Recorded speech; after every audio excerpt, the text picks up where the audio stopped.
I'm sitting here with my cup of coffee, which is probably one of the most important things that you need to find any success. Well, I'm just kidding. I mean, do you like coffee? I don't know. But if you like coffee, you know what I'm talking about. You definitely need it. But what it got me thinking about was how much I really wanted a jelly-filled donut. A glazed jelly-filled donut is one of my favorite things, especially if it's raspberry flavored.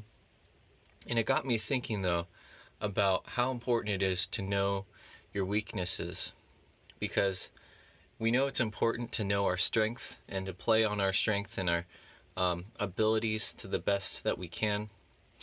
But what's almost even more important is knowing our weaknesses. So, what is your jelly filled donut? Jelly filled raspberry flavored glazed donut. What can you do to avoid it? See, I really feel like a donut when I'm drinking coffee, but I will refuse to look at it. I have to walk past it. Now, I'm not always successful. I'm not going to lie to you and say, I always win the battle, the donut battle. But what is your weakness and how can you avoid it? And so that's so important to having success when it comes to losing weight and just discipline in general for our success. But the question is, how can you not only recognize your weakness, but what can you do to let it defeat you? You know, and just like me, I would have to refuse to walk past the donut display or the donut section of the store. I would have to refuse to even go in that direction because I know that, that's my weakness. And so we all have different weaknesses, and there are different ways in which we can avoid being put in the situation where we fail. And so that's kind of the whole key to this thing. So that's the tip for today. Just think about what are your weaknesses, whether it's cookies, sweets, maybe it's not sweets, maybe it's salty foods, or maybe it's something that you just absolutely have to have if you're right next to it. Maybe it's a churro or something. But then always remember there's a way to avoid putting ourselves in that situation.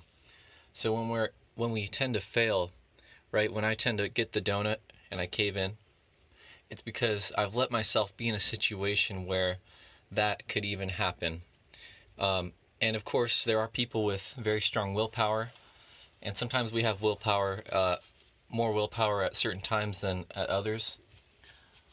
But what can we do to avoid the situation? Because if we avoid the situation, it's much easier to resist than being in the situation and then just trying to use willpower, which willpower, as you probably realized, can be very difficult to use successfully. And a lot of times it can be good in some situations, but when that donut is facing you it's looking at you right in the eyes, it's hard to rely on willpower. And we all know what that feels like. So that's just a brief tip, is not only to think about your weaknesses, think about the points of failure for you personally, but then think about how do I avoid putting myself in a situation where I'm staring at it and looking at it in the face while it's tempting me to try to eat it. So I just thought that was hopefully helpful. Thank you for your time today and listening. Now I'm going to finish up my coffee. Have a great day.